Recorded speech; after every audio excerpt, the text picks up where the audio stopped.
Hello and welcome to the show. This is episode 8 of the Life of Gaming podcast. My name is Jamie, and I'll be your captain on this cruise of video game awesomeness. And you all know my co-host, the Buzz Lightyear to my Woody the Cowboy, Mr. Josh Brandt. Woody Woodpecker reporting in. How are you doing today, No, that sir? was nice. I think that's what everybody looks forward to is like your intro at the beginning of every show. That's right. Dude, like I What said, will I've you got a whole say list. next? See, I actually had a different one lined up for today, but when I was at band practice at church the other day, someone told me, they're like, your laugh reminds me of somebody. They're like, Tom Hanks. I'm like, what? No one's Of all ever... the people, Exactly. Tom Hanks. So that's where awesome. the Buzz and Woody thing came from, because someone told me they thought I sounded like Tom Hanks.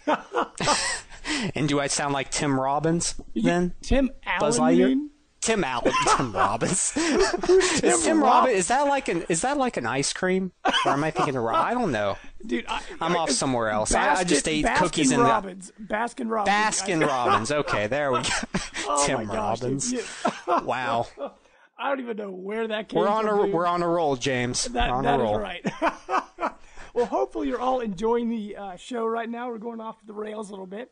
But just about the show a little bit, we're two guys that love video games, love talking about video games. We've been close friends for a long time, and we realized that there's a lot of people out there making a lot of awesome content. So we decided to make this show to sort of promote what people out there are making and just sort of let you get to know the person behind that content.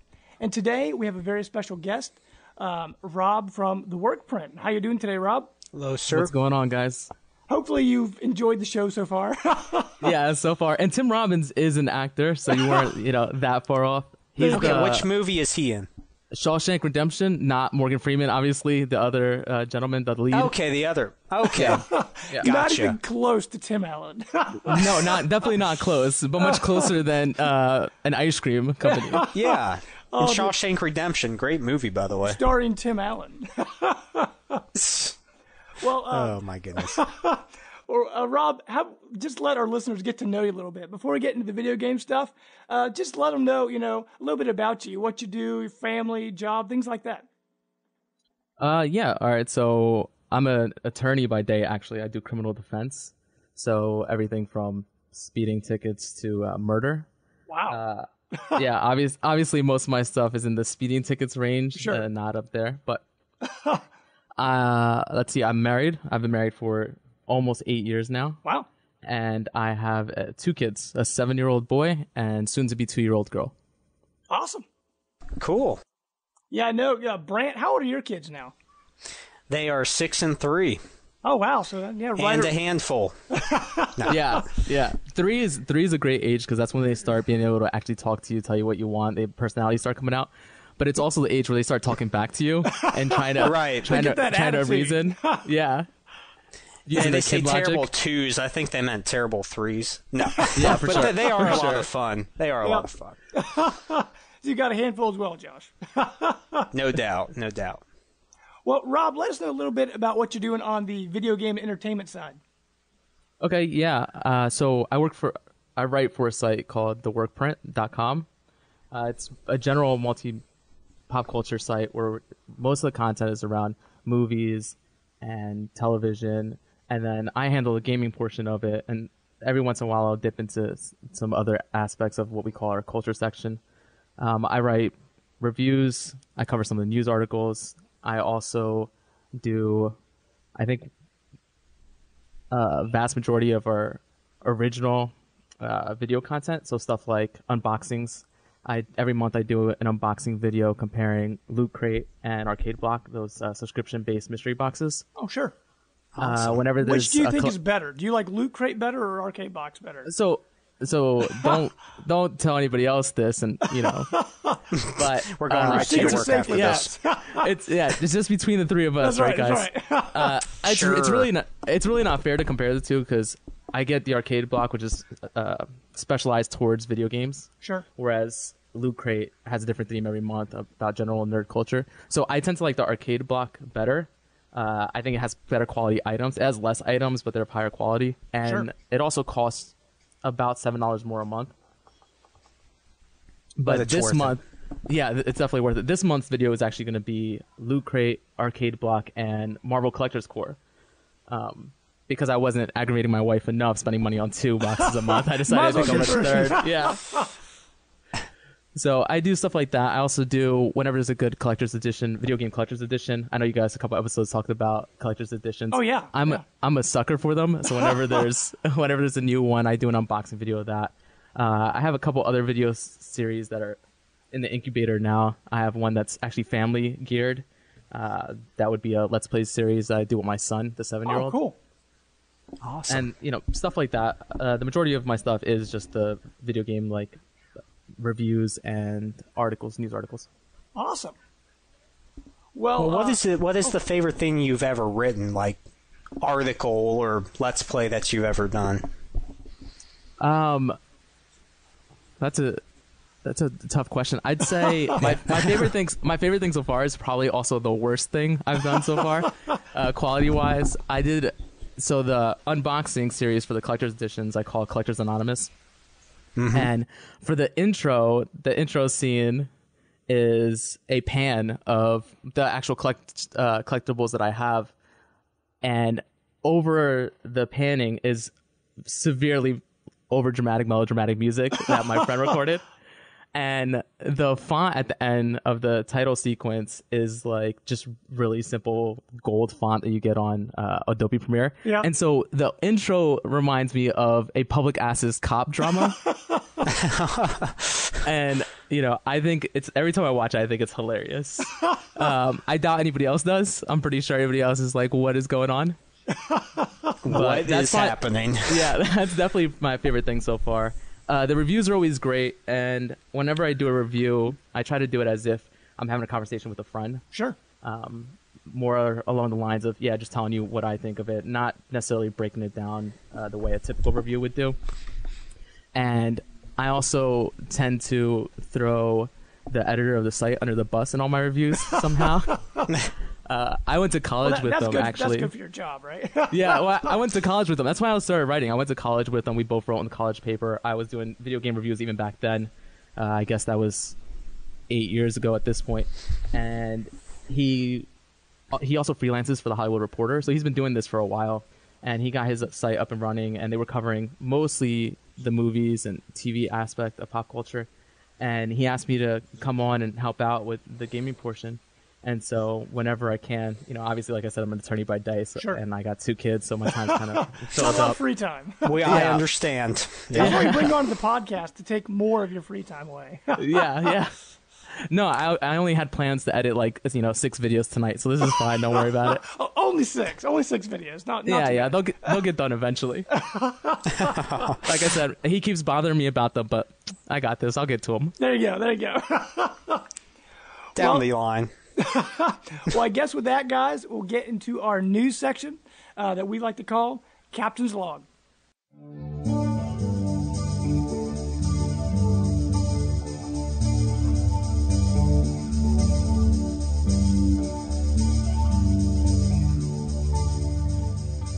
Okay, with our news section today, we don't have too much on PlayStation and Xbox, but real quick, just wanted to hit up on the PlayStation side. Leaks are happening all the time. I don't know if you remember the game Medieval that was on PlayStation. The main character in that, Sir Dan Fortescue, he was in PlayStation All-Stars back on PS3.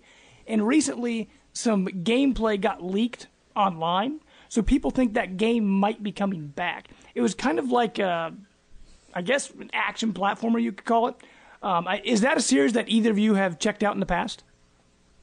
So after playing PlayStation All-Stars, I actually saw that I believe they were giving Medieval free for PlayStation Plus. Oh, cool. The PS1 Classic. I think that's how I got it, because I can't imagine I actually paid for it.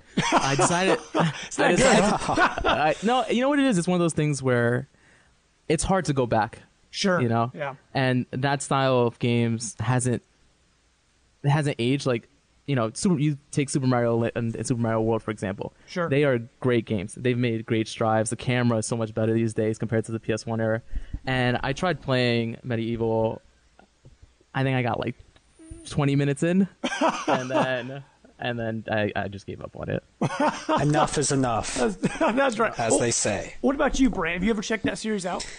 The only time I played any type of medieval thing is in PlayStation Battle All-Stars Royale or whatever it's called. Because he's a playable character in that. And he was actually one of the strongest ones with his sword, so I used him to beat the game the first time. And yeah. But I have seen some of the game. I mean, it's an interesting concept. I mean, I guess if PlayStation's trying to get this, mascot thing going with different platformer-like people, then I guess he would be one of them that I could see bringing back, because he was the only one really involved with the PlayStation brand. So if they're trying to build back that group of mascots that they want again, that includes like Crash Bandicoot and things like that, then I guess that would work for them. Sure. And sorry, go ahead. No, I was going to say the timing's kind of weird, though, because, I mean, they are coming out with another Ratchet soon to coincide with the release of the movie. I mean, they already have their Little Big Planet series. I mean, granted, that's a 2D platformer and not a 3D action platformer, if that's what you want to call it, medieval. It does seem weird. I don't understand how it fits beyond the nostalgia value of it being a medieval game. Sure. And I mean, that's one thing I was going to bring up was Ratchet and Clank. I mean, it seems like 3D platformers in a way are starting to come back. They're still making Ratchet and Clank games, and now with Yooka-Laylee coming out and all that, which obviously Yooka-Laylee, as we talked about last time, it blew its goals out of the water. I know it added a goal, which it was actually, last time I checked, it was very close to passing, which was going to add full orchestra music to the entire game. So 3D platformers are starting to come back. I mean, maybe now would be a good time to do it while people are still thinking about it. But like you were saying, Rob, I don't know if it's a strong enough series to get people hyped up. Although at the same time, I wouldn't expect Yooka-Laylee to take off like it did either. Maybe they saw that and just decide, hey, we need to get in on this with some of the past established franchises that we had. Sure, so. And that's one thing Xbox doesn't really have. They don't have any strong 3D platforming brands to work off of. So it's going to be interesting, with Yooka-Laylee coming to Xbox, because I mean they've tried in the past, with Blinks the Cat and I think Voodoo Vince and a bunch of old stuff on Xbox One. But they haven't had any 3D platforming stuff stick. So that's one area I feel like Xbox is missing out on. Because, like I said, Nintendo's got Mario and all that stuff, and PlayStation's got, they had Crash and Spyro, and now they still have Ratchet. So it might be a good time to start bringing mascots back. I mean, they've been gone for a while. Yeah, and I mean, there's the rumors of, is Rare working on a new Banjo-Kazooie and stuff like that. I mean, listen, I love 3D platformers, especially when they're well done. So for me, the more, the better. Yeah, absolutely. And Brant knows that's one of my, my go-to genres of video games are 3D platformers. I was always playing Mario and Ratchet and Clank and all of those games. Those were like my go-to collectathon games. That's where I sunk all of my time. And then came Donkey Kong 64. Right, and it all just blew apart. Although that is back on you can download that on the Wii U right now. It's in the eShop. I believe it's $10. I actually considered getting that. It's been a long time since I've played it. Yeah, I heard it's not really a bad game. It's just more the whole they went really overboard with the collectathon thing. Exactly, with that. because you have to go around every world multiple times with each monkey, because each monkey can only get a certain color of bananas and and then it would drive me crazy. You're one monkey, then you have to go back and switch to get this thing. And I remember that game came with the expansion pack. You had that RAM expansion you had to plug into your N64. Oh yeah, it wouldn't work without it. Right, with the red top on the expansion pack. Yeah. Oh, that's fun. Those were the days. Yeah, the Sega 32X. And, that's right. All that good stuff. Oh, that's funny. On the Xbox side of things, Microsoft's come out and said they're going to add DVR functionality, not to your games, but to actual TV. So in the future, you're going to be able to start using your Xbox One as a DVR set-top box. Although, the only thing with that, I'm thinking, if you have cable or you have satellite, it's already built into your box. So I'm not really sure who this will benefit. I don't know. Do you guys have any other kind of views on that? Well, so when I had a cable box in my house, my cable box was a standard cable box. I didn't have a DVR. I figured I have Netflix, I have Hulu Plus. Sure. So I never, for a rental fee of $20 a month, I was like, it's not worth it for me. Yeah. I actually would use this if it wasn't for the fact that I'm already hurting for storage space, and I threw a terabyte, sure, and I threw a terabyte external on my Xbox, so I've got a 1.5 total right now. And I also wonder if it would work with, say, the Verizon Files app, because that's actually what I use now for my cable. I got rid of the box and I just use the app. Okay. And I wonder if it would, I doubt it, but it'd be nice if there was some functionality with that, because then I would see myself actually using it, especially for sporting events, which is all I have cable for anymore. Sure. Yeah. And I'm wondering if that'll work at all with the over-air antenna stuff, because I know they're adding a special. It plugs into a USB port, and on the other end is just one of those things you can screw your antenna into, and you can get your over-the-air channels through it. I don't know how soon they're adding that. I think it's in the preview program right now. You can actually try it out. But I don't know if will it let you DVR that stuff, or is it only going to let you DVR stuff through cable? I don't know. They haven't really gone into too much detail on that, because I'm the same way as you, Rob. We have Netflix and Hulu and Amazon Prime. We don't have cable. We haven't had cable for a very long time. So it could be nice to be able to download the live stuff that I can't get elsewhere, because I know like a lot of CBS shows and stuff aren't on Hulu and other places, so it's kind of hard to get some of that stuff. So that could be beneficial. But you never know.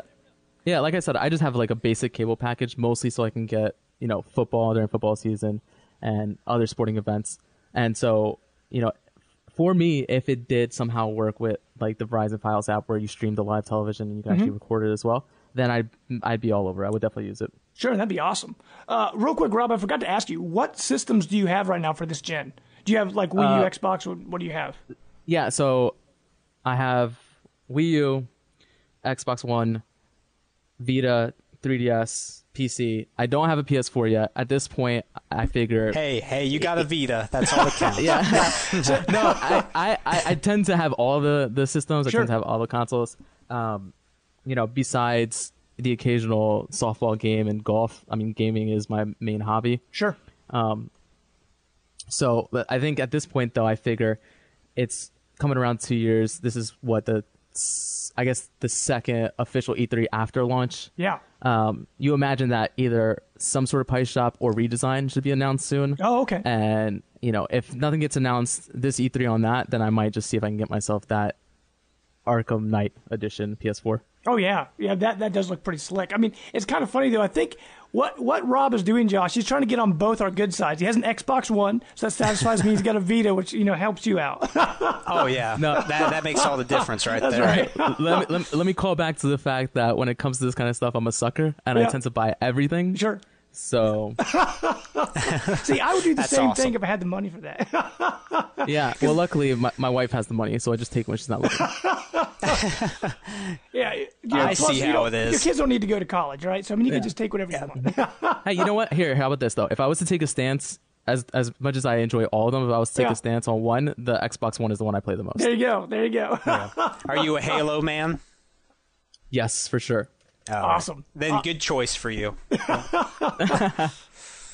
Rob, do you have the EA access? Do you pay for that service? Okay, awesome. Because right now, again, sucker. No, yeah, I got a sucker. I think that would be a really awesome feature. I know originally PlayStation was supposed to get it as well, but they turned it down. But I guess EA came out and said they are very happy with the way EA Access has turned out. And they're going to start promoting it more. They're actually going to start doing co-promotions with Microsoft and Xbox. They're going to come together and really start pushing this a lot harder than they have in the past. So I don't know if that means they're going to be adding more games or more content or what they're doing. But it seems like it's going really well, especially when they're giving early access to games. Because I think Battlefield, isn't that coming to... I think it's coming to Xbox One earlier. Or is... Battlefront? Or Battlefront, sorry, Battlefront. Yeah, yes, Battlefield actually also came early to Xbox. Only like a day, but it still comes early.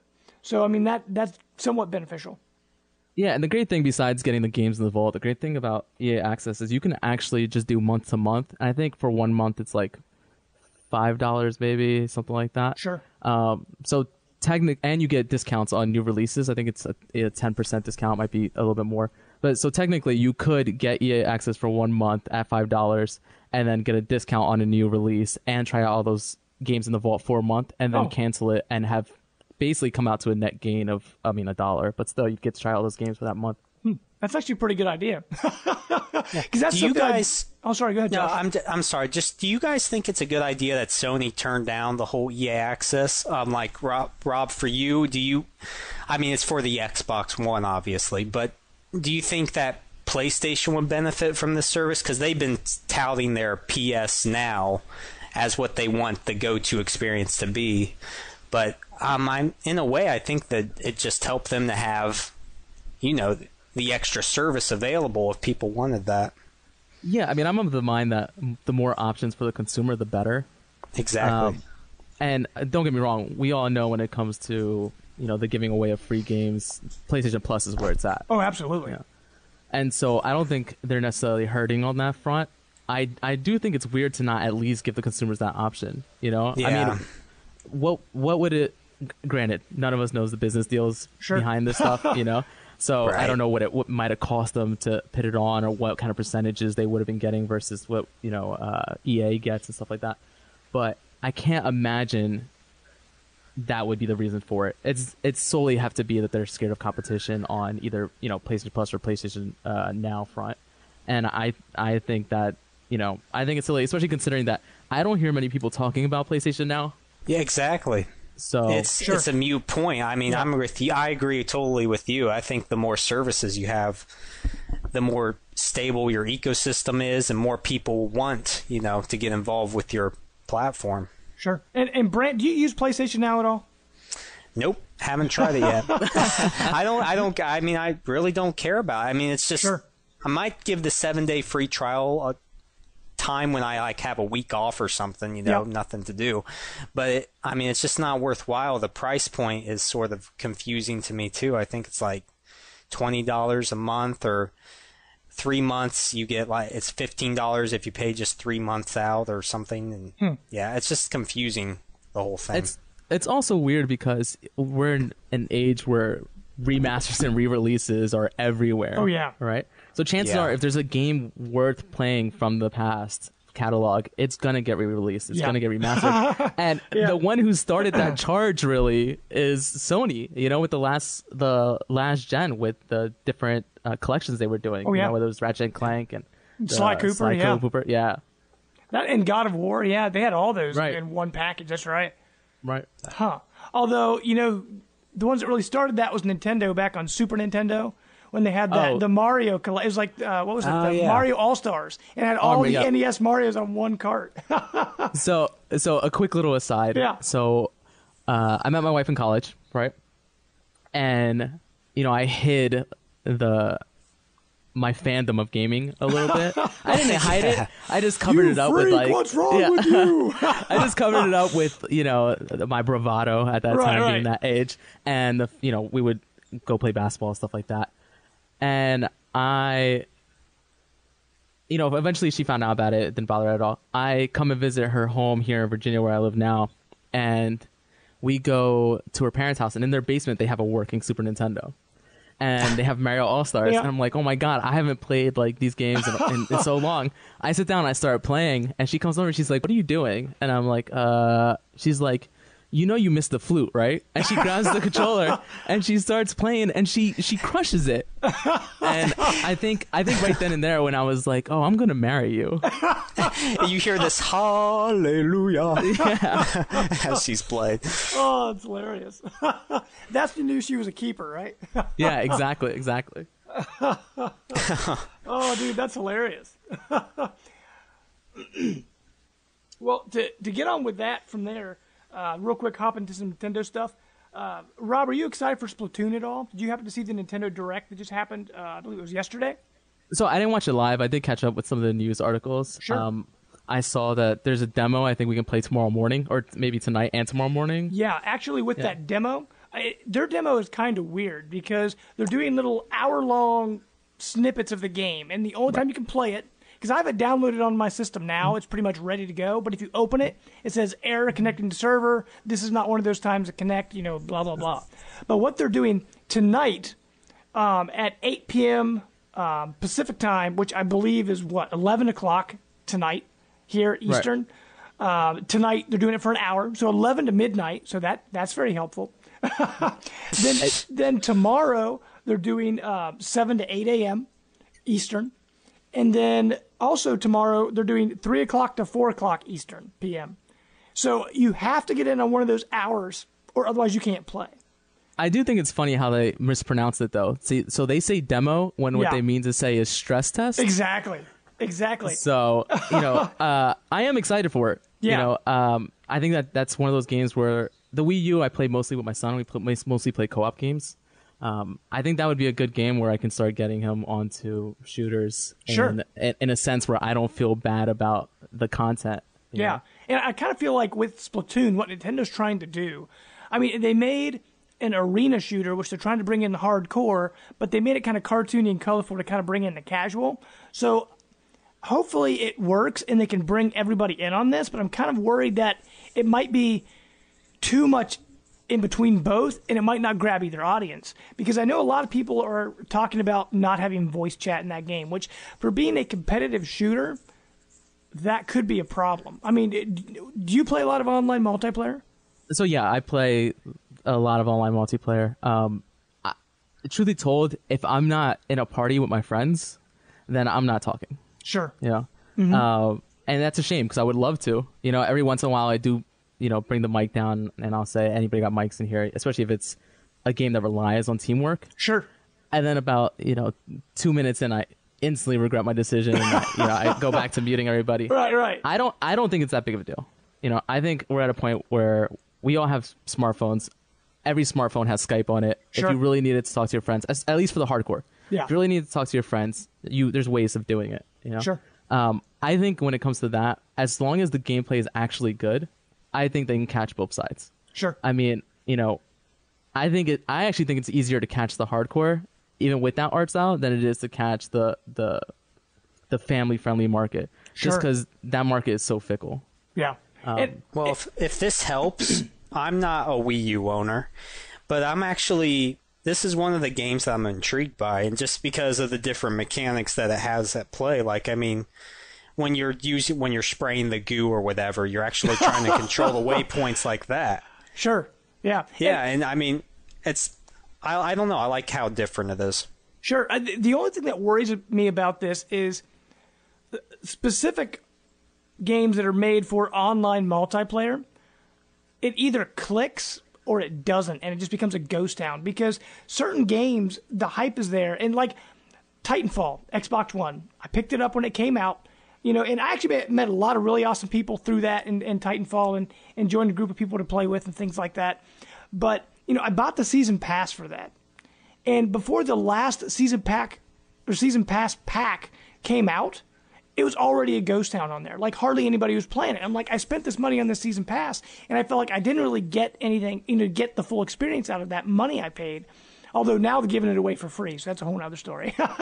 But I'm kind of worried with Splatoon, because I feel like, I mean, I've got it pre-ordered. I've got an amiibo on the way with it, so I'm going all in. I'm ready for Splatoon. I'm excited for it. But if it doesn't click, I mean, Nintendo has already announced they've got free DLC plans, they've got tournaments announced, they've got all this stuff up to like August or September. But what if, it comes out in May, it comes out at the end of the month. What if by like July people aren't playing it anymore? The next 2 months of all that DLC they had, I mean, what are they going to do?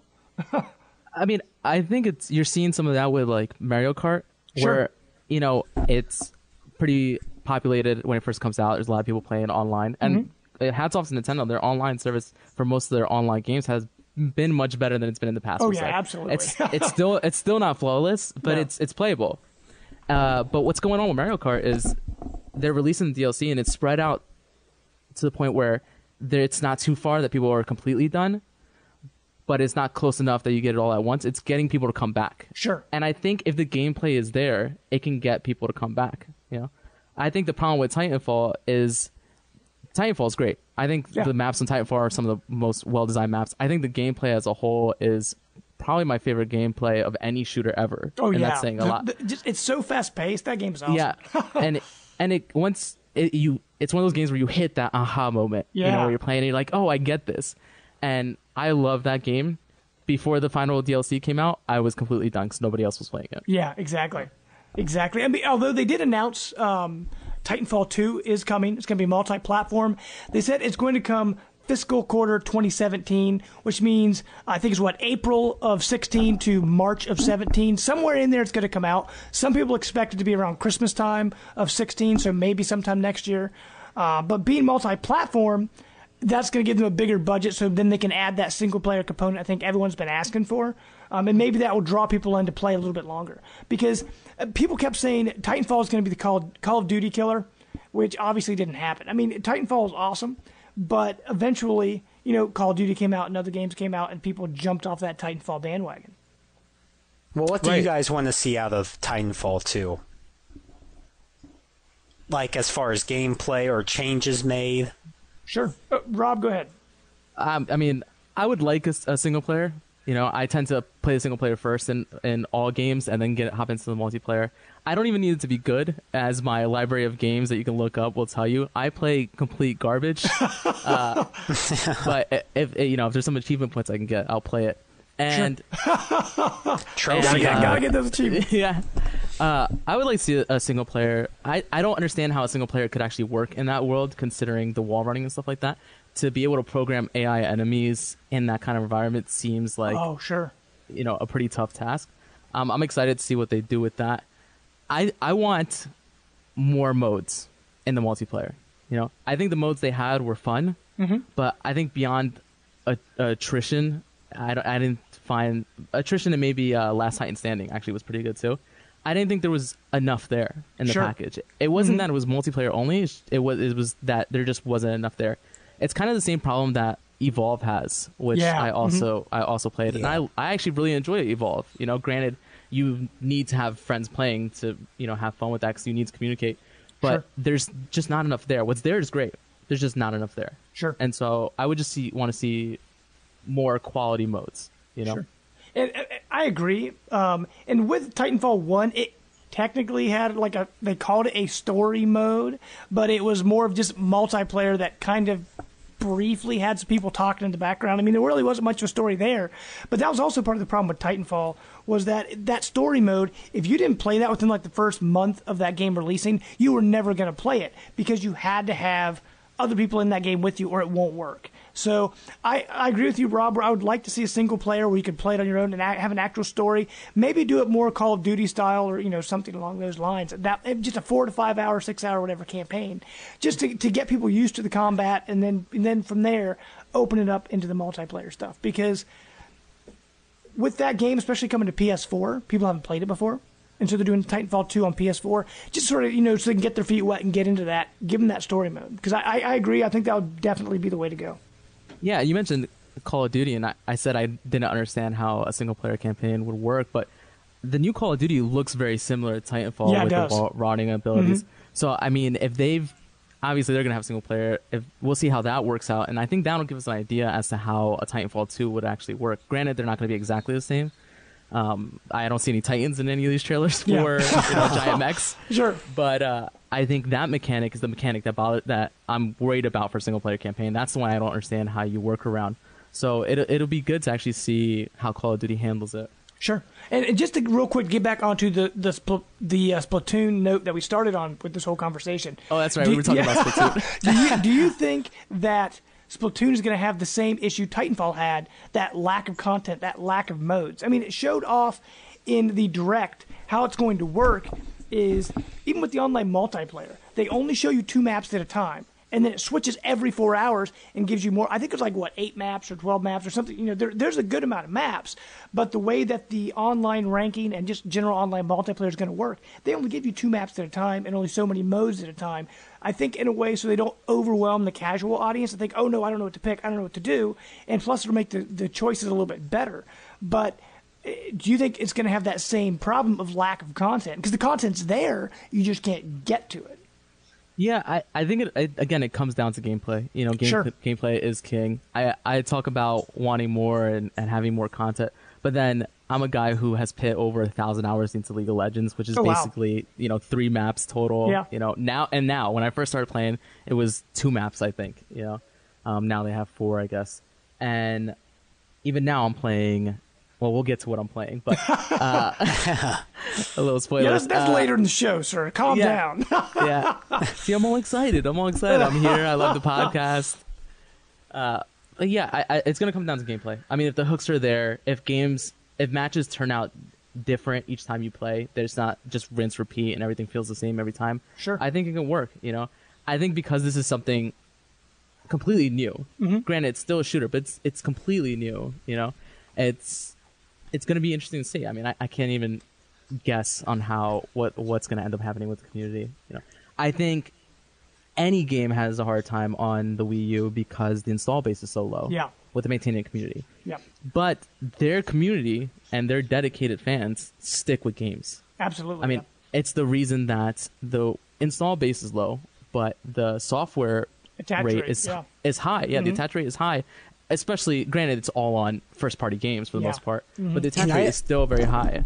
Sure. Yeah, and with that game, I think if they can hit that sweet spot with like Plants vs.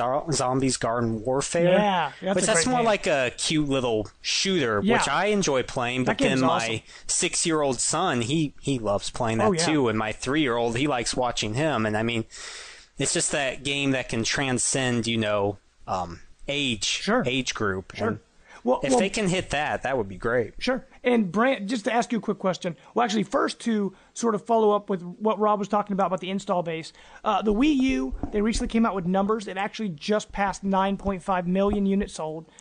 In comparison, I think PS4 is at 22 or 24 million. 22. Yeah. So, I mean, it's lagging behind a little bit, but I mean, it continues to sell. But Brant, you were saying that Splatoon is a game that's actually sort of exciting you about the Wii U. What about Splatoon, sort of coming from the outside looking in, what about Splatoon is exciting you? Like, what makes you think I actually want to get a Wii U for that game? Well, for me, just because I have a son, Eli, it's something that I think he would enjoy playing, and with that, I would enjoy playing, because like I said, we take turns on Plants vs. Zombies Garden Warfare, and we have fun with that. I don't have a second PS4 controller, or else we would play probably co-op and have a blast. Yeah, sure. So does Splatoon have a co-op? Yeah, like a split screen? It has a split screen mode where one person plays on the gamepad and one person plays on the TV with the Pro Controller. However, you can't take both of you online at the same time. It's just like a small arena-based. It's separate where instead of trying to cover the entire area with paint, you're trying to pop like point bubbles and like take each other out. So the mode's a little bit different, but there is a kind of split screen mode to that game. Okay, yeah, because I think Plants vs. Zombies Garden Warfare is the same way, where you can't play split screen online, but you can do the little whatever where the zombies try to take your base or whatever. But yeah, I mean that's totally. If the game plays well, like Rob said, it has to play well first. It has to be something that can hook people. And if they get that down, then yeah, I mean, I can see it, only helping the Wii U. It can't hurt it, obviously. So sure. The only other thing I want to add for Nintendo news real quick, Nintendo announced that they're actually going to start working with Universal theme parks in Florida, and they're going to make a sort of like Nintendo Land part of their theme parks. They have Nintendo rides, Nintendo characters, everything. Because my wife and I, we were just talking about, when we went on our honeymoon, we went to Disney World for our honeymoon in Florida. And we thought about going to Universal, but we're like, well, there's not much we want to see there. But since then, like, they've got Harry Potter Land now. They just opened up a section of the park that looks like Springfield from The Simpsons. Now they're adding this Nintendo Land. I'm like, Universal's actually getting a lot of really cool stuff over there now. So I'm like, we got to go back there sometime and check all that out. Yeah, that's going to be on my... I'm saying we're not going to Disney World this time, kids. We're going to Nintendo World and Universal. Yeah. Well, you got to buy them. You got to buy them that Wii U first. They know who the Nintendo characters are. Oh, that's true. I have Eli playing the original Super Mario Brothers 3, and he's having rage fits about it though. So I'm thinking about stopping. That's a hard game. Yeah, it is. Yeah, it is. It is. It's the jumps. The jumps. That's what kills my son. Making those gaps. He always jumps too early or walks right off the ledge. Oh, sure. Exactly. Yep. Yeah, because you have to have precise timing in those games, especially with the way TVs are now. They have that slight delay that screws everything up. Right. Especially when I go back and try to play the old Mega Man games and stuff to my Wii U. It's just that slight delay. It really causes problems. Yeah, I'm not ashamed to admit this. My mother actually lives like an hour outside the parks in Florida. And so when I saw this news, I started, texting my mom like, "Hey, when do you want me to come visit? When do you want me to bring the kids?" There you go.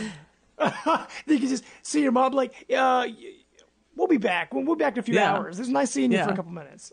Thanks for the free bed. There you go. Yes. Oh, that's hilarious. Well, that's pretty much it for our news section. Real quick, we just want to hit some of our budget gaming stuff in the section we call My Two Cents. Real quick on the PlayStation side, we mentioned this last time. Best Buy right now, when you buy a PS4 bundle, you can get Destiny for free with it. But another thing they're doing right now, if you are a Gamers Club member over at Best Buy, you can get Bloodborne for $40. So if you haven't got Bloodborne yet, you want to get it a little bit cheaper. People. Brant, I mean, you absolutely loved Bloodborne, right? Yeah, actually, yeah, I do love the game. Let me think about that. Don't get me wrong, but I think I actually like Dark Souls better, to be honest. I mean, it's just gotten to the point. I like the speed of it, but I also like being able to camp and hide behind a shield and just. Oh, sure. You like hiding like a little baby. That works. Whatever you say, James. Right. You can't hide behind your beard. I mean, you can't just like pull it up in front of you and use it as a shield. Yeah, like what is it? The girl on the exclusive on Nintendo. What is that? Bayonetta. Yeah. use my beard hair to whip it out. Oh, that's hilarious. You guys, you can tell your friends because you knew right away what he was trying to think of, and I'm over here like, what? A girl with a beard? The bearded woman. You're the bearded Bayonetta. She's. She could have a beard. She could definitely grow one, I think. But listen, if you buy retail games, right? If you buy at the store and you don't buy digital, and you don't have Best Buy Gamers unlocked, you are doing it wrong. I mean, that is amen, brother. Yeah, that is by far the best deal. Especially if you're like me and you love these expensive collector's editions. Sure. You get 20% off on those as well. Oh, wow. So on a $150 collector's edition, that's $30 off. On a $250 collector's edition, which you shouldn't be spending $250 on a game unless you're me. Right. And that's $50 off. It's a great deal. It pays for itself, which is one of those. Yeah, awesome. Brand new games is automatically 20% off. I mean, yep. What do you got to lose? $30 for 2 years. And James, I know it goes against you because you don't have a Best Buy anywhere near you. The closest Best Buy is like at least an hour or more away. Yeah, which that sucked about living up there. So I feel you, man. Well, thank you, sir. You still get the discount online at BestBuy.com. It's like I work for Best Buy all of a sudden. But yeah, you can still get the discount on BestBuy.com. So granted, you'd still have to wait for the shipping, but sure. Well, I mean that's definitely an option, guys. So if you got that membership. Like Rob says, get it now. Josh says, get it now. So, get it now. We fully endorse. and while you get it, pick up Bloodborne, right, guys? I actually, like I said, I don't have a PS4 yet. I haven't played it yet. I'm excited to play it. I tried playing Dark Souls 2. Okay. I played that for, I think, 4 hours, and I got to that first actual area outside the combat. When you're walking through and then you get to an open area, there might be a fire or a cliffside. Majula? Is that what you're talking about? The hub world? Yeah, maybe. I spent 2.5 hours there with a guide in my hand and couldn't figure out where to go next. And so I gave up on that. Yeah, well, dig deep, Rob, and go back into it because you're missing a treat. No. Go ahead. What were you going to say? I was going to say, I actually enjoyed the combat. I mean, I like the concept and the idea behind it. I think the fact that it's so obtuse and it doesn't give you anything. I don't need my handheld. Right. I just need something that I go, oh, there's a light off in the distance. I should go that way. Something like that. Yeah. Or I just... anything that gives me an idea of where to go next. They expect to tell you by the end how hard the enemies are to play. Like if you get to one zone and the enemies are way overpowered, then you're like, okay, I shouldn't be here. They say, they do that, and then with Dark Souls 2 especially, it's too late, sir. That's true. With Dark Souls 2 especially, I didn't like how they had all the secret rooms, and you had to, if you open certain chests, you wouldn't get certain items and whatnot. But yeah, I mean. They're not for everyone, that's for sure. honestly, in that area, I felt like I was in a Scooby-Doo cartoon where you're going in one door, coming out the other, going back in, coming out another. I had no idea where to go. Oh, that's hilarious. That's a very good analogy. I like that. Dark Souls Scooby-Doo. Where are you? Oh, that's hilarious. Dark Souls, Jinkies edition. Yeah, nice. Oh, man. But real quick, to hit up on the Xbox side of things, if you're looking to get an Xbox One console, there's 2 different places you can get it. Right now, over at Walmart, if you get the Xbox One Master Chief Collection, it comes with a free second controller. That's all for $350. Or if you go onto Amazon, you can get the Xbox One Assassin's Creed bundle with the second controller for free, and that's also $350. So, definitely, if you're looking for an Xbox One, depending on what game you want to get, both come with, all those Master Chief games, all the Halo games on one, and, a couple of Assassin's Creed games on the other, so whichever one's more your style. The other thing on Xbox right now, Minecraft is celebrating, I believe, their 10th anniversary, and they've got 3 costume packs for free, so if you have Minecraft on Xbox One or 360, make sure to hop on there and get those for free. Free, a little bit of free DLC never hurts anyone. The other thing we'd mentioned last time on the podcast, Wolfenstein: The New Order. The Old Blood just came out, which I've downloaded. I haven't actually picked it up yet because I've kind of been working on the old one to 100% that. But right now, on Amazon, if you buy Old Blood on Amazon, you get the New Order for $15. So technically, in theory, you get both for like $30, which is an amazing deal because New Order alone, that game's worth $30 at least. That game is awesome. It was one of my favorite games of last year. But now you can get both of them for like $30. So if you are interested in old school first-person shooters, definitely check that out. Yeah, the New Blood, the New Order was fantastic, especially considering that it's just single player. My uncle, who actually lives in Puerto Rico, he's always only played third-person action games, so he loves his Tomb Raiders, he loves his Uncharted, he loves those kind of games. And so, the well's kind of dried up lately on that, especially on like the PS4.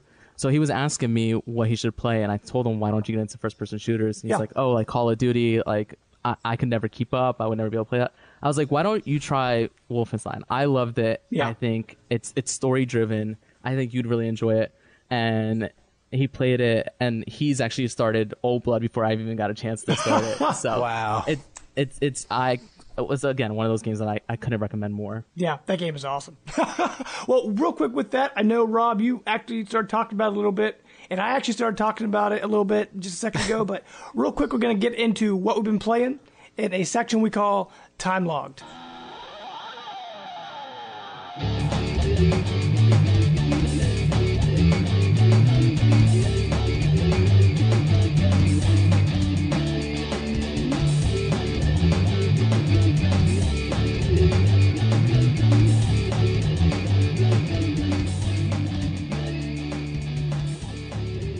Okay, Rob, real quick, what have you been up to, man? So I got a code for the Smite beta on Xbox One, or actually, I guess they call it an alpha still on the Xbox One. So I've been playing a lot of that. It's fantastic with the controller in your hand. I actually enjoy playing it more with the controller in my hand than I did playing it on the PC with a keyboard and mouse. I think it makes a lot more sense with the controller. It's basically League of Legends meets Gears of War, actually, because it controls like a third-person shooter. Okay. Even the melee still feels like melee in a third-person shooter. I've been playing a lot of that. I've been playing Shovel Knight again. Shovel Knight, so good. Yeah, Shovel Knight's so good.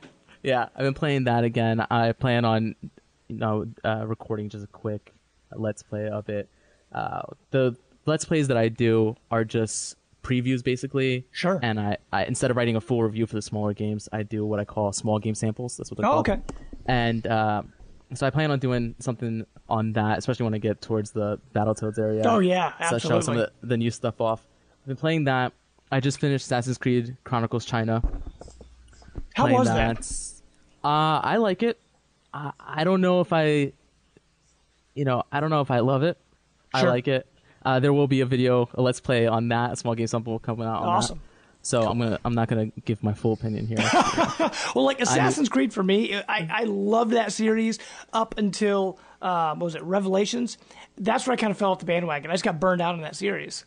Yeah, it's one of those things where I love the series. I've played every single one except for Rogue. That was the one that was on 360. Oh yeah, sure. Yeah. Yep. Mm-hmm. Mm-hmm. So I missed that one, which supposedly was better than a Unity. Mm-hmm. And I still enjoy them. I don't love them as much as I used to.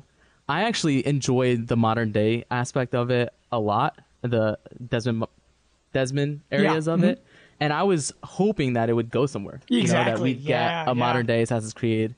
And when that fell off, that's when I started losing interest in it. I mean, it doesn't help that, what was it, Assassin's Creed 3, it takes like 10 hours before it starts getting good. Yeah. And then, Black Flag was great. Unity was okay. It had technical issues, but the game itself was typical Assassin's Creed. Mm-hmm. I still play them, especially since they release collector's editions, and so, like I said, I'm a sucker for those. But I like what they're doing with the Chronicles series. I like that they're taking it in a different direction. It still has the soul of Assassin's Creed game. I said I wasn't going to talk anymore about it. Here I am. It still got the soul of an Assassin's Creed game in a 2D, action stealth body. Sure. I also tried playing Castle Storm, which is this month's free Games of Gold. Mm-hmm. I'm still working on Persona 4 Golden. I'm still working on Majora's Mask on 3DS. So you just put it all like in a hat and just sort of like shake it up and just pick one out and say that's what I'm going to play. I'm still working on. So the mobile stuff I pick up whenever I'm like in bed or I'm out on the deck hanging out and stuff like that. All these other games, I always intend on playing more of them, and then a friend will send me an invite to play Smite, and then I'm playing Smite. Sure. Yeah. Chances are, if it's new, I've at least tried it. Sure. Sure. So James, when we have our special on League of Legends, Dota, MOBA games, Rob should be the first one we invite. Absolutely. Listen, you guys need a third seat on this podcast. I'm willing to be here every Friday. You guys just let me know. I'm an attorney. I love hearing my own voice. So we love it too, sir. He just records himself and just listens to himself all the time. It's like, Rob, you're so great. Rob, you're so awesome. You're like, I know me. I am so great. I told you that in confidence as a friend, and you just put me on blast. That's right. You know what else I'm playing? One more. I'm sure I'll keep remembering more. But I'm also playing Marvel Future Fight on the iPad. Oh, okay. Which is a Diablo-style Marvel game. It's actually, I'm not a huge mobile fan, you know. Not enough to, I'm not the kind of fan that would say own a Candy Crush t-shirt. But this one's really good. I actually really enjoy it. It controls pretty well for a touchscreen game. You have the option of using the virtual joystick or doing like a tap and attack type gameplay. Sure. I mean, it still has its typical like, hey, buy gems, hey, buy gems, hey, buy gems. Sure. But I'm enjoying it. I'm enjoying it a lot. I would say check it out. I mean, it's free to play. There's no harm in it. Cool. Well, what about you, Brent? What have you been playing lately? Well, I've been getting my Shovel Knight fix in as well. We're all doing that. It's all Shovel Knight all the time. No. Yeah, I honestly, it's a great game. I personally, maybe it's because of the high expectations I had, but I'm just not getting into it like that much. I think it's an awesome throwback to that era of gaming, but maybe, it's still a great game, don't get me wrong, but it's just not hooking me like I thought. Everybody was hyping it up to be like game of the year. Sure. So, but enjoyable experience all around. I've been going back to Axiom Verge. Oh, okay. That's coming out for the Vita soon, actually, too. So, Rob, if you can check that out. And you did a Let's Play in that video, too, didn't you? Yeah, and that game is just... Now that's 8-bit classic era done right there. That's right. Taking a page from Super Metroid, but yeah, I'm really enjoying that. Bastion, I never really got to play that when it was released before on Xbox 360, but I'm playing that on the PS4, and that's another gem that by the Transistor people that I'm really enjoying. So I've been sort of going in between those three. Sure. So I'm really excited I want to play Axiom Verge, but can you talk about Bastion a little more and what you think about it, considering that you've come to it at, it's been out for almost 2 years now on the 360 and PC. I know you say you're enjoying it, but can you talk about it a little bit more? Because I absolutely love that game. And I think the soundtrack is one of the best soundtracks I've ever heard in the game. Exactly. The soundtrack alone, and Transistor was incredible too. I'm having a hard time deciding between the two, which I like better. But honestly, yeah, just that how he narrates the whole time, I just love that. And the gameplay, since it's more action focused, I think I actually prefer that to the Transistor more strategic approach. I'm really digging that. Yeah, I mean, it's just harkens back to that golden era of gaming where it was just arcade shoot ups, and yeah, I'm really digging it right now. Yeah, I'm playing Transistor right now. Actually, again, another game I'm playing. I'm playing. Well, you add to the list, man. I know. I'm if playing you that name it, you're playing it. Yeah, chances are. Yep. I'm playing that on the PC, and I enjoy it. I really like it, and I think I like the deliberate nature of it. I just don't like it as much as, like you said, the action nature of Bastion. The arcadey feel of Bastion, just does it for me. Yeah. Awesome. Well, for me, as Josh, as you know, and a lot of you know, make sure to follow our YouTube channel because that's where we're putting all our Let's Plays. I'm actually going through Shovel Knight right now, doing Let's Plays for each night I've been working through. One at a time. I just got through Plague Knight. So we got that up. It's taking me a little bit longer to get to the game, not have as much free time. Been super busy with work and, getting stuff done around the house. But I'm getting those up, somewhat frequently, a few a week. So, keep watching our YouTube channel for that. The other thing, like I mentioned earlier, I'm playing through Wolfenstein The New Order again, trying to 100% it. So I'm playing through on the hardest difficulty. And all I really need to do is beat it on the hardest difficulty and find a few of those collectibles I've missed. So I'm just using a guide for that, just to find those last few collectibles I've missed last time. So that's pretty much what I'm working on right now.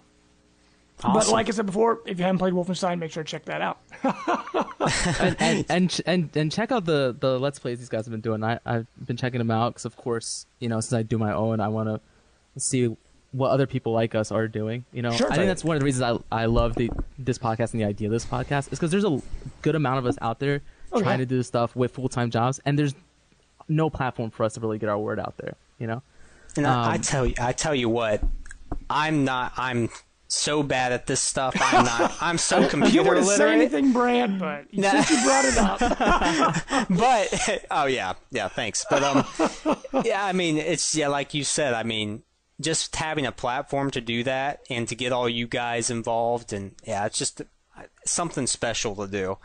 I just did a Let's Play on Hohokum, actually. I don't know if you saw that. Hohokum? Yep. Yes, I did. I did watch sure it. Did. Yeah, see, I'm not the best at it, but, it's just, it is fun to do. I mean, you just got to go out and do it and just, See, and that I actually think the fact that you say you're not the best, I think the fact that you're not, let's say, you're not professional. What we... I don't even say that. No. You're not. When we all do them, it's not what you expect from these professional Let's Plays. Sure. Like what the big sites are doing. Like IGN or Giant Bomb. Actually, I think the way Giant Bomb does it is great. It seems more like conversation. I love the fact that I was watching your Hohokum one earlier, and you're like, yeah, you can check and see how many eyes you've seen or how many some things I'm missing. I don't know. I like some that speaking qualities there. Yeah, no, but that's that's what we're thinking when we're playing it. When I talk to my friend, I don't talk to my friend about how many Ps a game has or what the frame rate's running at. I talk to my friend about the moments I had while I was playing it, and what gets me hooked, and the fact that I play Smite because I'm going around killing Hades as Cupid, who's a baby practically in his underwear with a bow and arrow. Like that's the kind of stuff that I think is drawing people more towards YouTube and away from your traditional outlets. Yeah, sure. And that goes as far as listening to podcasts like Mark from Warp Whistle, and now Corey with the DNA podcast. I mean, I've been listening to more just user created content than the big corporate stuff, and that's pretty awesome. Mm-hmm. And me too. In a way, I feel like a lot of that big corporate stuff we're talking about, it feels like a lot of it's kind of gone off the rails. Where the more what do you want to call it? Personal stuff, like what we're doing, what Corey and Mark and all of them are doing out there. we still have that passion. We're doing it for the passion. We're not doing it for a job. And I think in a way that really comes through. That passion comes through, and it makes you feel like you're talking to your friends, And I agree, man. A lot of my podcasts now, I don't really listen to like a lot of the IGN and the GameSpot and all the Game Informer, all those other ones you listen to. I'm listening to the ones of the people I've met, the friends I've met on the show. I'm listening to their stuff because, we've hung out with them on here and we've talked to them and we've gotten to know them. And so it feels much more personal to listen to their stuff. And you feel like, that friendship that connection's there. Exactly. Right. And I don't think it's a matter of the bigger outlets not having passion for what they do anymore. I think that's how they talk to their friends because their friends are in the industry. Sure. So that makes sense. Yeah, absolutely. They just can't necessarily relate with what we're going on because they're not in our shoes anymore. Sure. Whereas all of us we are us. We're all gamers on the ground level, and we're creating content that we want to see. We are the youth of the nation. Yeah. we are. I did that for you, Brant. Nice shout out. There you go. And so I think that's what's great about this stuff is, my content, I try to inject humor in it. I think a lot of people aren't going to get my humor. Like I was talking about the intro, of the video. I think most people are going to see that and just go, what is wrong with this guy? Sure. But I think that's what makes it special. I think that's what makes it interesting. And I think that's where all of this is going, to be honest. Sure. Well, guys, we're wrapping up that topic of what we've been playing. Real quick, we're going to get into our topic of the week.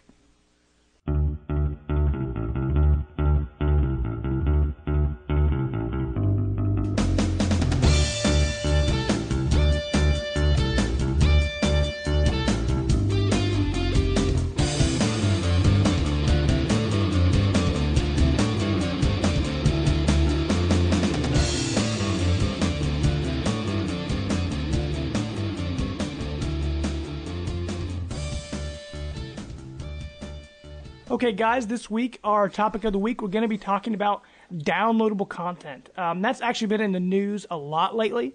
Brant and I actually hit on it a little bit in our podcast last time in episode 7. If you haven't listened to that episode yet, make sure to check it out.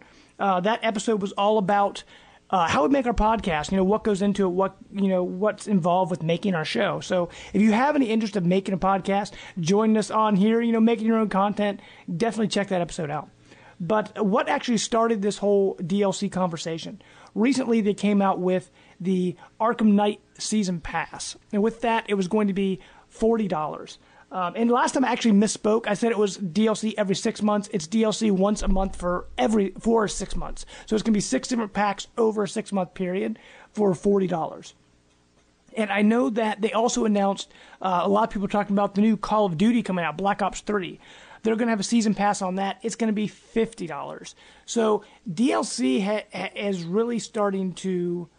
I mean, you're pretty much buying a whole nother game when you buy these season passes and this DLC now. And it's kind of interesting to look back and see where it all started. Because with the DLC stuff, even if you go back before 360 and things like that where it got popular, back even on the Sega Genesis, they had something where you could hook it into your internet. And they had a thing called the Sega Channel. Kind of like PlayStation Now in a way, where you would kind of download games and stream them through your internet. It was almost like a DLC program. And if you don't remember, on the Game Boy Advance, they actually had those little e-reader cards you could slide through, and so you could get like like a level of Mario Brothers or Balloon Fight or something like that. So it was kind of like smaller downloadable content. But what really started it was Elder Scrolls Oblivion, because when that started, everyone remembers the horse armor. That was like the first big talking point for DLC. It was almost $3, and all it did was add armor to your horse. And it didn't do anything else. You're paying almost $3 for like a pallet swap on your horse.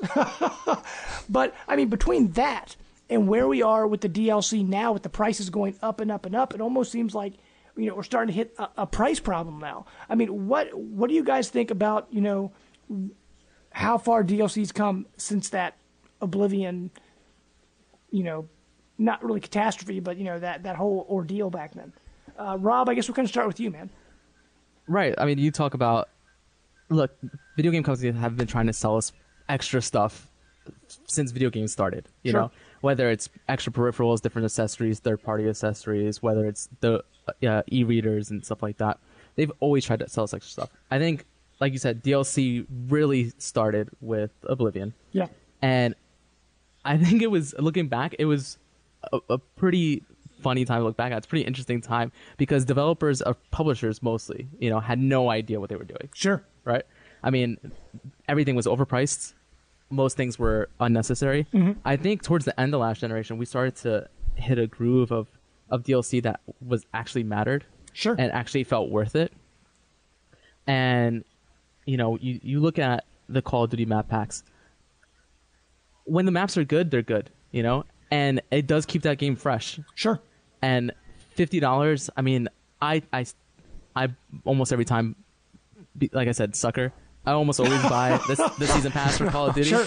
I did not this last time just because Advanced Warfare didn't click with me the way the other games have. I think that if you want to extend that gameplay, I think it's worth it. I don't think it's that bad. I think where you start getting trouble is stuff like this Arkham Knight one, sure, where you're announcing a $50 season pass and not saying what's in it. Mm-hmm. People made a big deal about the Evolve DLC, but most of it was cosmetic. Mm-hmm. They released the actual maps for the multiplayer for free. I think that's the right way to do it. I think the way games like League of Legends and Smite, the way they do their paid content, their DLC, mm-hmm, is the smart way to do it. They offer a game that is free, right? You can earn almost everything just by playing the game. However, if you want the exclusive skin, if you want to make Cupid have devil horns, then worth every penny. Right, exactly. Then you throw a couple bucks at them, and it's one of those things where League of Legends, like I said, I played over 1,000 hours of League of Legends. I quit almost cold turkey. I go back every once in a while, but I put in over 1,000 hours into that game. That's a lot of time. Yes, I spent. Trust me, I started playing before I finished law school, so at least 5 years ago, and actually before I started law school, so at least 5 years ago, and I put in like $20 into that game, and I put it in because I was like, I've played 1,000 hours this game. These guys are awesome. They don't charge me for anything that's substantive. Let me give some money back. Sure. I think I would like to see games go more towards that model. Mm-hmm. Where offering just cosmetic changes to make yourself different. It's funny that people complain about these cosmetic DLCs when they're mm-hmm, optional, and when everybody loves create a character. Everybody loves being able to differentiate themselves from everybody else. Sure. And so they can give us that option and give us the ability to support a developer for a game that we love. Sure. Well, how many times have there been great games come out that weren't purchased and then that developer's gone and sure, now we never get to see them again? Yeah, I mean, you see studios close all the time, but I mean, a lot of times, like even now with the most recent Street Fighter and things like that, they have those palette swap DLC where it's already on the disc and all it does is change your outfit color and things like that. Well, I guess, Brant, what do you think about that kind of DLC? I mean, more of not really on disc DLC. I mean, we'll sort of talk about that in a little bit, but just like more of the costume stuff. I mean, do you think that that's something that's worth it? I mean, where are you sitting on this DLC fence right now, sir? Well, with me, if it's somewhat like Rob said, if you love the game and you're involved in it, then yeah, I mean, why not go ahead and spend what you see as something that you want to spend money with, like character packs or dressing up your character or whatever. Sure. For me, I'm not into that stuff. I wouldn't pay money for that. But for the content that's significant, like you mm-hmm, said, with the Wolfenstein, The Old Blood, yeah, or like BioShock, Minerva's Den, that sure, great yeah, DLC mm-hmm, that came with BioShock 2, even Red Dead Redemption, when they did the zombie pack DLC that came with it. Undead Nightmare? Oh, yeah. Yeah, Undead Nightmare. And you can actually buy that separately, too. I mean, it was a standalone disc, wasn't it? Yeah, it was standalone stuff to me is awesome. That $15 to $20 range.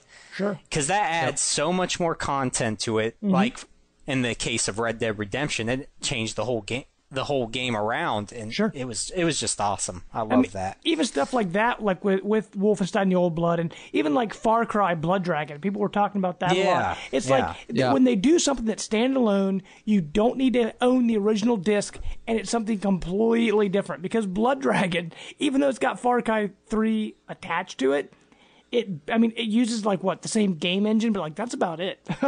Yeah. It's its own standalone game. And do you guys consider that the standalone stuff, like with that and like Super Luigi U that came out for, the Wii U and things like that, those standalone packs, do you consider that DLC or do you consider that more of like just a downloadable game? Yeah, I mean, I consider it somewhere in the middle. I consider it an expansion, Sure. I don't consider it DLC. I think that stuff's great. And like I said, I mean, I'm sure we'll get to, the on this DLC stuff. I think when it comes to DLC, if it's something that doesn't give me the true ending, if it's not something that I need and you're making it optional, then what's the harm in them pumping it out? Sure. If they're trying to make a couple extra bucks, what's the harm? Honestly, if we were in charge of those, publishing companies, we'd be doing the same thing. Sure. Right? As long as it's optional, it doesn't bother me. If you want to spend your money on that, you want to spend your money on that. Okay. Now the problem, I'm sorry for interjecting here, go but ahead. the problem. How dare you? He is our guest. How rude! I rescind my offer to be a third guest all the time. No. No, but just with the whole Mortal Kombat X, I'll give you the negative side of it. Sure. If they're slamming stuff down your throat, like having it right on the homepage here, buy this, or if they're holding back an ending from you, DLC like that, I think that's just a little shady on their part. Sure. I mean, and just to sort of go off that, in my notes here, I've got Azura's Wrath. I don't know if either of you guys played that. That was a game where you did say you did play it, Josh? It was terrible. But okay. Go ahead. Because with that game, they said it ended on a cliffhanger, and to get the final chapter of the game, to find out how it ended, you had to pay $7 to get the final chapter of that game. Otherwise, you didn't technically finish the story. I didn't even play that, but yeah, that's just wrong. Sure. Yeah, and that's the DLC. That's where the evils of the DLC come. Yeah. That's where the problems lie. The problems lie is when we start feeling like we're being exploited, like we're being taken advantage of, There's a difference between an optional palette swap, right? And the actual ending, the true ending. Sure. I think that's where DLC has fallen into, a problem. That's where it starts feeling greedy and dirty versus being just an option choice. And then I agree with Brant when it comes to how they market the DLC.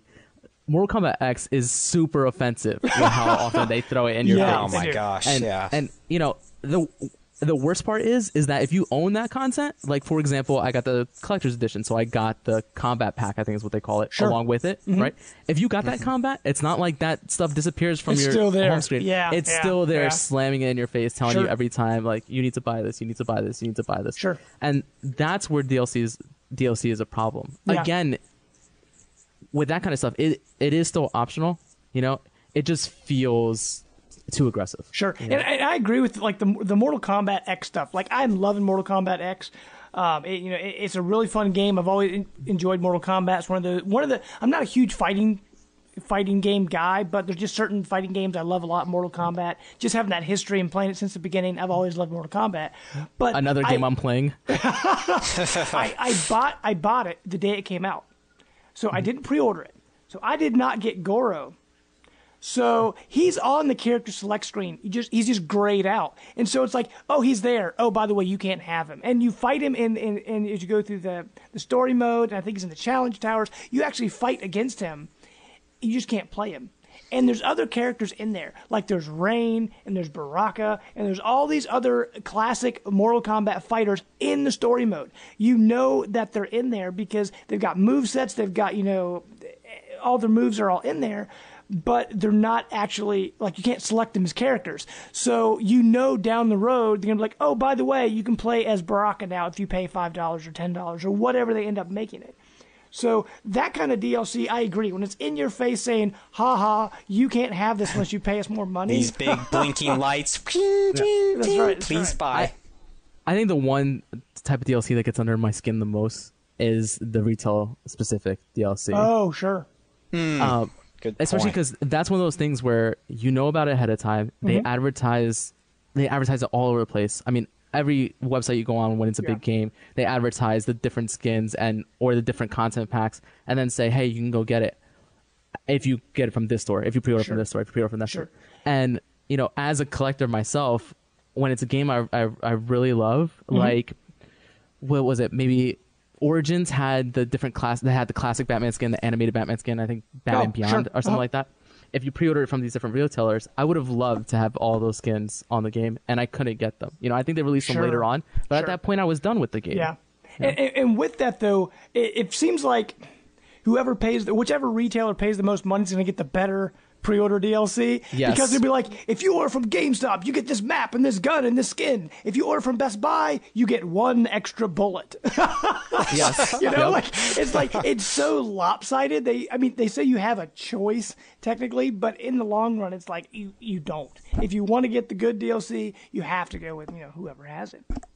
But I guess real quick, guys, to wrap up this section, what do you think is the best price point for DLC? Like, if you could have the perfect DLC, what would you do? Would you have it as standalone DLC for something like the Old Blood or Blood Dragon Far Cry, or do you want something that's additional content like the new Mario Kart tracks? And what do you think is the sweet spot? Real quick, Brant, let's start with you this time. For me, I would happily pay $15 to $20 for, like I said, an Uncharted, Red Dead Redemption, Undead Nightmare, or a Fallout 3 Old World Blues DLC. Oh, sure. That adds a significant chunk of time to the game. Mm-hmm. But yeah, just more gameplay, just adding on to that game, and it can be. I like the standalone stuff. I like that you can have the option to. Not if you want to sell back your game, you can, but then you have, if you just want to buy that DLC, then you have that option. You don't need the game discs or that you've downloaded it. So, yeah, I'm all for that. Sure. What about you, Rob? Yeah, I agree 100%. I think that's where DLC is at its best, is when it's giving you something significant at the price point of around, $20 is fine. I'd love to see $15, but sure. $20 is fine. DLC as a whole doesn't bother me if I don't feel like I'm being exploited. If I, sure. If you're just giving me the option, if it's something that isn't constantly in my face, then honestly, I don't have a problem. And I know there's gonna be a lot of people that hear this that are gonna say, "Well, you're part of the problem. You're part of the problem." I hate to tell you, Rob, but you're part of the problem. Yeah. I've heard that. So. But I think that's the sweet spot. It's tough. DLC is such a broad term now. It covers so many different things that to set a true price point, it's tough. I think the way Mario Kart's doing, I think the pricing for those packs and the fact that you can buy them all at once at a discount. I think season passes aren't that bad when you know enough information about what's coming. And most of the time now, I wait until it's all out and then decide if I'm going to get it. Sure. And so I think ideally around the $20 price point is the proper point. I think $50 for the map packs in Call of Duty is ridiculous. Sure. Especially since they splinter off the install base for those games. Mm-hmm. You get those maps and then you can only play those maps with other people who have those maps. Yeah. And so, I think that's ridiculous, but I think, like Brant said, I think the $15, $20 range for those standalone significant expansions is where it's at. Sure. For me, I feel a little bit different from you guys. For DLC wise, just with budget being tight, I like the $10 to $15 stuff, the little bit cheaper stuff, like the Mario Kart, because with the Mario Kart DLC you were talking about, Rob, it's like you get, 4 extra cups, and you got like 6 extra racers, and you got tons of stuff, and it was $12. That was awesome. For me, that was the sweet spot. That was so good. And what I loved about that kind of content, it's not standalone, it's part of the game. However, that spacing, with the way they had it, it was November and March, and it brings you back to that game. And that's the kind of DLC I like the most, where I'm like, oh yeah, I love playing that game, and then come on DLC, I've got to go and check that out. Because if it brings me back to a game, if it's more content for the game I love, I'm all for it. Where on the other side, like what I was talking about with the standalone for Far Cry, it's totally different from what Far Cry was. Because if I wanted more Far Cry 3, give me more Far Cry 3, not this other zany, crazy shooter over here. It's cool what they did. I like both. I'm not saying, one way or the other. I'm just saying that when the DLC comes out, I like additional for what I already love, versus something totally different. But, that's just me. Yeah, and it's funny because I don't consider Blood Dragon necessarily DLC. I do just consider that a spin-off, you know? Exactly. Whereas the Old Blood, I consider DLC. You know, it is an expansion. It is, you know, prequel, prologue to the actual main campaign. Before we do end this topic, though, this DLC is ridiculous. Oh, yeah. Okay? Absolutely. Unless you're selling me that unlock code in the form of a little plastic figure. like Amiibo, that's right. like Amiibo, like that's Disney right. Infinity, right. like Skylanders. I mean, honestly, I could probably start a college fund with the money I spent on all these different little figures. Like I said, your kids don't need to go to college. You can just buy more Amiibo. They'll be fine. Got to get that gold Amiibo. Gold Mario Amiibo. Gosh. Oh, man, don't get started on Amiibo, man. I could go on about Amiibo for a long time. Brant, we know how much you love Amiibo, sir. Yeah, that's why he wants Splatoon. He wants Splatoon for those squid Amiibos. Yes, yes. You know, I got my Sonic one right here to represent my eternity for Sega. Sure. Oh, man, that's hilarious. Well, guys, I hope you enjoyed the show. We had a lot of fun making it. Rob, hopefully you had a good time. Yeah, I had a blast. We didn't scare you off. Yeah, we didn't scare you off. You stayed, so that's a good sign. Told you, anytime you guys want me on, I'll be on. Awesome. We'll absolutely have you back in the future, man. We'll let you know. But real quick, just sort of remind people, where can they find you? Where's your work at again? Yeah, so I write for and contribute to theworkprint.com. All my videos and articles get hosted there. You could also follow, subscribe to my YouTube channel, youtube.com/Sunny, SUNNY, Vice, VICE 2020. I'm at SunnyVice20 on Twitter. You can like the Facebook page and follow the Twitter account for The Workprint. Again, it's just at The Workprint. And check it out. Even for the non-gaming stuff, I mean, there's a lot of really talented writers on there.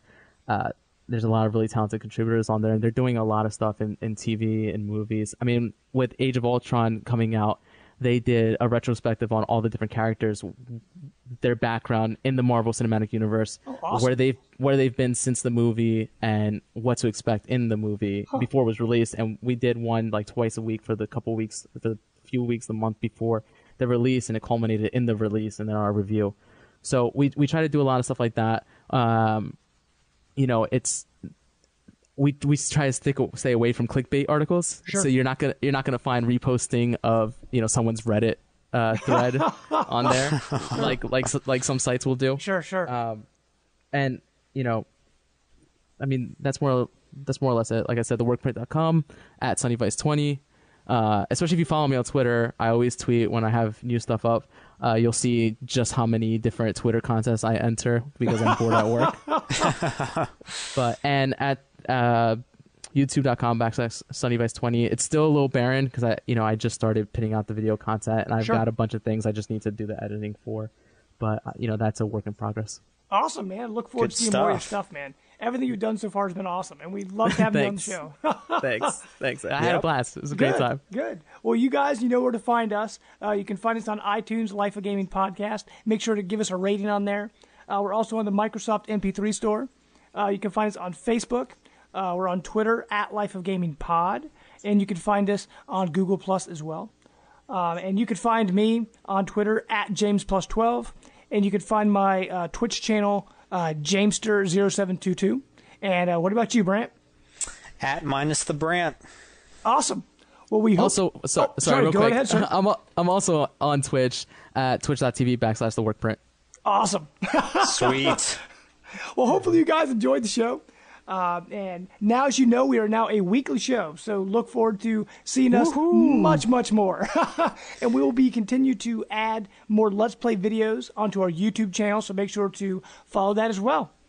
And until next time, guys, we are out. Bye. Take it easy.